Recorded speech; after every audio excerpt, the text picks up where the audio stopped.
as far as last thing, I do want to go ahead, talk about manifestation. Talk about what's your goals and how you're going to achieve them.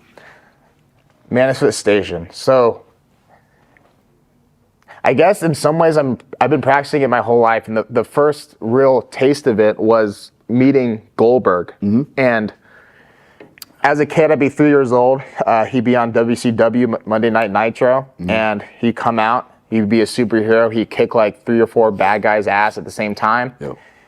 And he'd come out, he'd go by the ring, he'd give some kid a hug, put him on their shoulders, all these different things. I'd be a 3-year-old just idolizing these kids. Like, I wish that was me. That's so cool. Like, all these different things. I had every single Goldberg book, action figure, magazine, all these different things. And sure, like, as a kid, I would dream about an opportunity of being able to meet him, but I never thought it would actually happen. And he stopped wrestling for such a long time, I thought he would never come on the scene again. I had a very bad life experience that I'll choose to not talk about. But in 2016, he came back to wrestling, and he is the reason why at that specific time I was able to stay positive and move forward. Was him coming back into wrestling, like making my childhood dreams come true again, giving me something to remember my childhood about during a very hard time in my life. And I remember seeing him come back in 2016, and I remember making a comment to my friends like, dude, what if I got to meet him?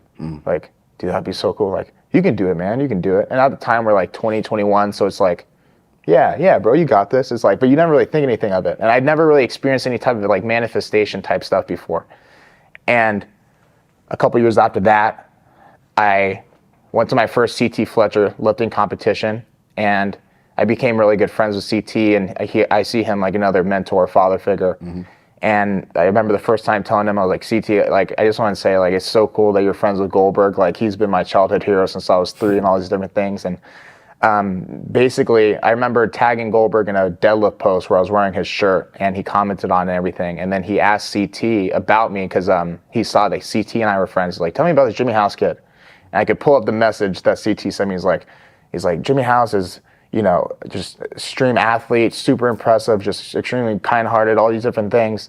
And, like he's like one of those true people. And ever since like CT gave him this green light per se for like me being a very true and real, not just fan, but supporter and just a diehard, like, I see the last time I had a talk with Goldberg, I told him, I was like, talking to you, like, it feels like I'm talking to my dad. And he took that as a compliment. But so CT then told him about that, and then next thing you know, I get a follow from Goldberg on Instagram. I'm shitting my pants, I'm screaming, I'm like crying, and my friends were you there? Were you guys there? Oh yeah, they're going. That's funny. They're going berserk. That's cool. I couldn't believe it. Yeah, no doubt. And I got to meet him for the first time. He did a guest appearance at the Olympia in 2019, I believe, or 2018. And we went down. It was a whim day trip to Vegas just to meet him.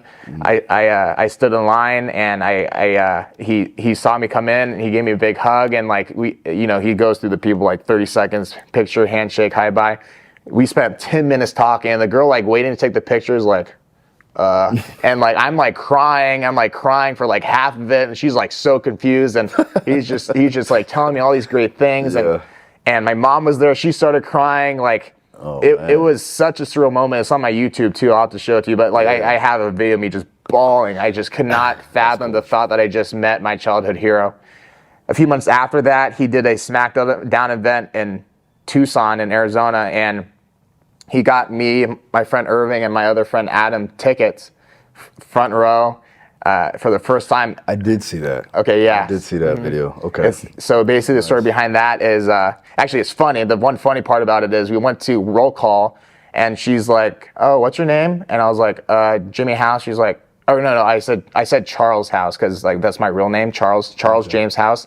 It's like, we don't have any tickets here. I'm like, oh my God. I'm like, it's like, I was like, it's under Jimmy, like Goldberg got me the tickets. And there's a Stone Cold fan next to me. He's like, Goldberg got you the tickets? Yeah, right. And I was like, are you fucking kidding me? And so anyway, she found the tickets. Right. Shut up. I know, I was like, you asshole. So then she got me the tickets, and then we looked at the tickets. They're in front row. And for the first time in my life, did you look at that guy and be like, you fucking asshole? Well, the funny part is that, he comes out and he does his thing. for the first time in my life, I'm seeing him live. I'm saying the Goldberg chant. I'm all like hyped up, Goldberg, I'm like screaming it. And he does this skit and everything.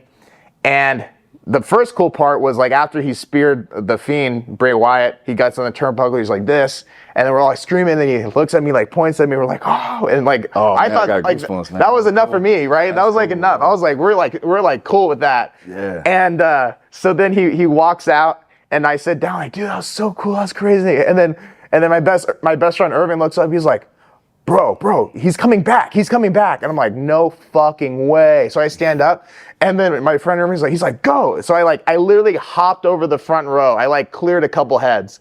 And Irving like pulled out his phone like last second, pressed it, and then like simultaneously. Irvin's quick with that phone, bro. It was clutch. It's a legendary video, and I guarantee I'm gonna keep playing that video for the rest of my life. But he got it last second. Goldberg gives me a hug, like tells me he loves me, and then like gives me like this like dad to son like grasp my face, and then like gives me a nod of approval, and then walks off.